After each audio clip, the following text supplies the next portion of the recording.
Hi everyone, so hot off the Murat patch, we now have a brand new patch for WARNO introducing the new T62 tank line, which we were told about last week, which does mean we will be losing the T64 at least temporarily.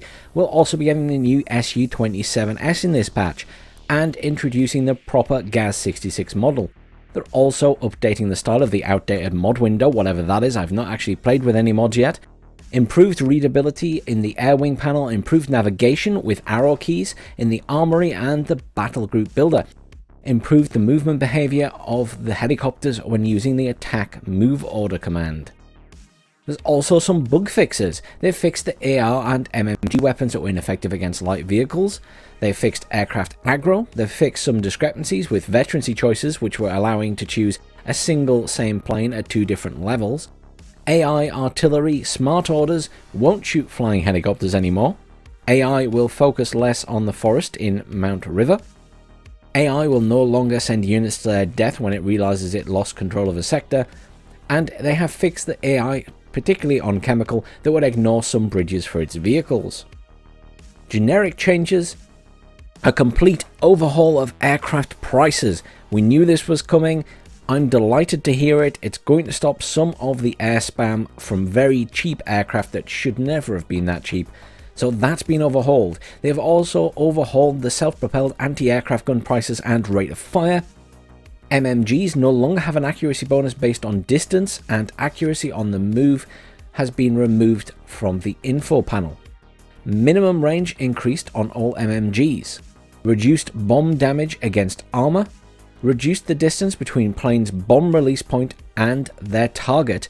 That comes into something you will see later on the channel in the replay, so do check that out, because that's one thing that I noticed is the MW1 manages to release its bomblets absolutely miles away from where it's actually dropping them, and I think that's a bug, so that might be helping to fix that. Reduced the rocket supply costs, pretty reasonable, they are quite expensive, and increased HE damage on infantry from tank guns and IFV's autocannons. Perhaps a necessary change so that those vehicles provide better support to your infantry when engaging the enemy infantry. NATO specific decreased the G3A4 rate of fire. Fact, they have decreased the Mi-24V AA's price from 170 to 135. Removed all T64s from both Soviet divisions. You will be sorely missed. I do love the T64. The 39th have added 1 card each of the T62 MK, the T62M, the T62 M1 and the T62 MV, and we will go and take a look at those in game in a moment. We've also added 1 card of the Su-27S fighter. Again, we'll have a look in a minute in the armory. And then the 79th have added 1 card of the T62 M1. Let's hop into the armory and take a look at these units. Well, here we are in the armory. I've just got the 39 selected, so we can take a look at these T62s. This is the MK, the command variant, which costs 190 points. Main gun, 16 penetration, not too bad. Rate of fire is 10, so this basically is coming in with the rate of fire of the other tanks, so we can click on the T80 for example. One of the issues with the T62 in Wargame is that it didn't have an autoloader, so it actually only fired at 6 rounds per minute, which put a lot of people off. But here we are getting it at rate of fire 10. It's got its missile there, which is very nice. It's got the 9M117, 18 penetration. Not the best accuracy, and not the best accuracy on the gun, but that's pretty nice overall. The T62 M1, basically very similar, just checking, yeah, armor's the same, so it's 10.322. The penetration and main gun is the same. That range, not quite as high as the T80, obviously, a little bit lower. More in line with some of the other smaller tanks from the NATO side. Decent machine guns across the board. The T62M, rather than the M1, is basically the same as the T62 MK in terms of it has this lovely missile, and I do love a missile on a tank, and it has the same cannon, same armor across the board, and that costs just 90 points. Now interestingly, that's 90 points, and the T62 M1 is 90 points, and I'm just going to pin that so we can have a look at them. The reality is, I can't help but feel that the M1 should be a little bit cheaper, because it doesn't have the advantage of that really good missile. Yes, it's got an extra machine gun, but I'm not convinced that it should be the same price. I think that's a pricing error. I think they need to look at that again, because you've got a tank there with a very good missile, which obviously has a very long range, and a tank that just simply doesn't. So the pricing there isn't correct. I think they need to revisit that. We also have the T62 MV there. This is a slightly upgraded variant, so it's got better front armor. So we can compare that with the other ones. So it's got 12,633 instead of 10,322 in terms of its armor. Its gun is the same. Its missile is the same. And it costs slightly more. It costs 50. Again, I can't help but feel that maybe the T62 M1, because it lacks that missile, should maybe be like 80 points. 90 seems a bit much for it. I think they should reduce that. It's just not... It's not quite there in terms of the pricing. I mean, these two, I can accept the difference, you know, 15 points more. That's pretty reasonable for all that extra armor. But yeah, these two need a change, the T62 M1 and the T62 M. Other than that, however, we also have the new aircraft. So, one of the things to mention, and you'll notice straight away, is that aircraft pricing has been rebalanced.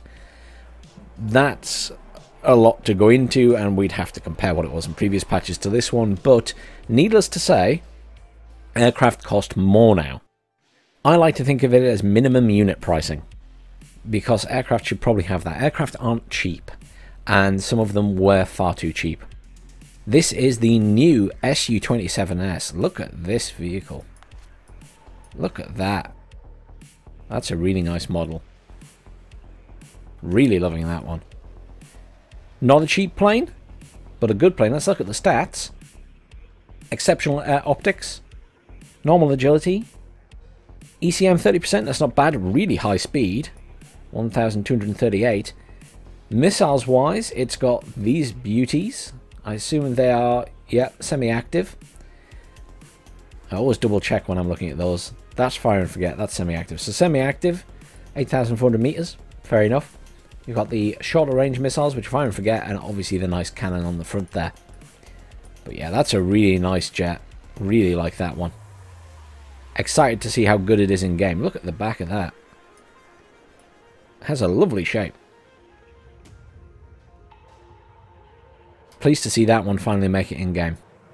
You know, I'm not always a huge fan of everything in the Soviet arsenal, but I do love the Su-27S and the shape. So, what else has changed? So, there is the correct gas model, if we can see that here somewhere. Let's have a quick look. Is there even a gas here? Gas 66? There it is. So this is apparently the correct gas model. I'm afraid I don't know off the top of my head. I'd have to Google it. I'm sure someone else can confirm in the comments that it is now the correct model. But I don't know the military hardware quite that well for everything. Now, in terms of your aircraft and things, I mean, one of the big changes was trying to deal with alpha jets. So let's switch to air. Let's click all, and let's find those alpha jets. So the alpha jets. Alpha jet rocket is now 150. Alpha jet HE 85. And alpha jet napalm 110. And generally prices across the board, there's just a general increase, a general rebalance. Some things a little bit more, some things similar to what they were by the looks of it, I think. But you know, it's a good rebalance. We'll see how it plays out in game. It's going to make people be sensible about how they use their aircraft, hopefully. And there'll be less of the air spam that we've seen in some games.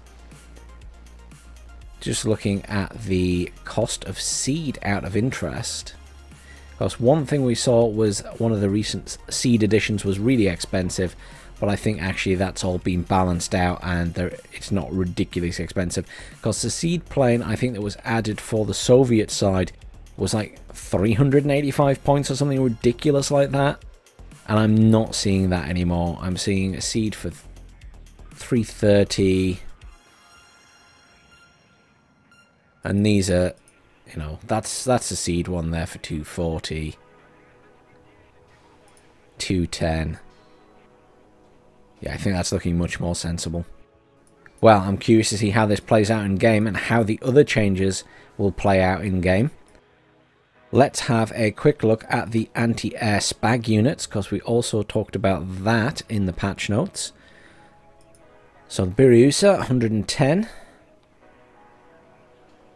Rate of fire, 1,200. Tunguska, slower rate of fire. Slightly better range. 240. I think that's still expensive. I do think that's still an expensive unit, the Tunguska. The Jeopard, obviously exceptionally good unit. Great range. Rate of fire, 1,000. Pivads, 1,200 rate of fire. Not the best ranges anymore. Cheap and cheerful. And then the Shilka, the old Shilka right down at the bottom there. Let's have a compare between that and the Biryusa, because Biryusa obviously costs more. So Biryusa, same range, better accuracy, and better accuracy on the move, same rate of fire. Interesting. So it's all about accuracy when it comes to the increased price there. Probably worth it. Probably worth it. Well, that's it. Quick video for the patch today. Please stay tuned later, as there will be another casting for the tournament.